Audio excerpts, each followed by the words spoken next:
নিয়ত করব কোন হজ করব, ইফরাদ, কিরান, তামাত্তু।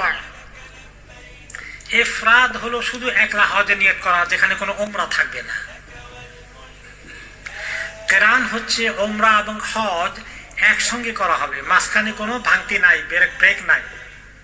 যে এহরাম পরে ঢুকলাম, এহরাম নিয়ত করে ঢুকলাম, উমরা শেষ করে আমি আর এহরাম খুলবো না, কন্টিনিউ করব হজ পর্যন্ত। হজ শেষ করে তারপরে একমাত্র এহরাম থেকে বের হব, তার আগে বের হব না। দুই ইবাদত এক এহরামে করা, তার নাম হলো কিরান।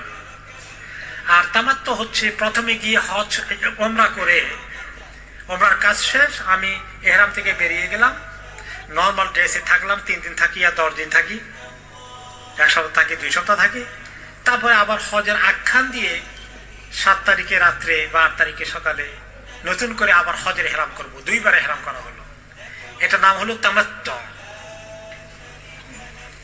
তো এখন এই 3 হজের মধ্যে কোনটা সওয়াব বেশি?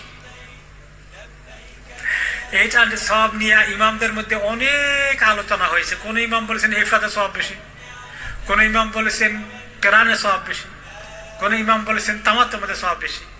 কিন্তু একটা হাদিস যদি দেখেন, রাসূলুল্লাহ সাল্লাল্লাহু আলাইহি সাল্লাম যখন বিদায় হজ, মানে জীবনে একবারই হজ করেছেন, সেই হজের নাম কি? বিদায় হজ। তো বিদায় হজ কেন? তার মানে এরপরে তিনি আর বেশি দিন দুনিয়ায় থাকেন নাই, এই জন্য বিদায় হজ নাম হয়েছে।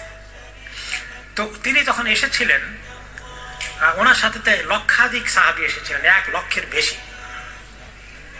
তো তিনি বলেছিলেন, যখন মক্কার কাছাকাছি আসলেন বা উমরা করলেন, যে তোমরা যারা সাথে করে, যারা উমরার পশু সাথে আনো নাই, তোমরা সবাই এহরাম খুলে ফেলো, তামাত্তু করো। আমিও তামাত্তু করতাম, কিন্তু আমি সাথে করে কোরবানি পশু টেনে নিয়ে এসেছি। এই কারণে উনি তামাত্তু করতে পারবেন না, সেজন্য তিনি তামাত্তু করলেন না। আর সাহাবাদেরকে সবাইকে বললেন কি করতে? তামাত্তু করতে।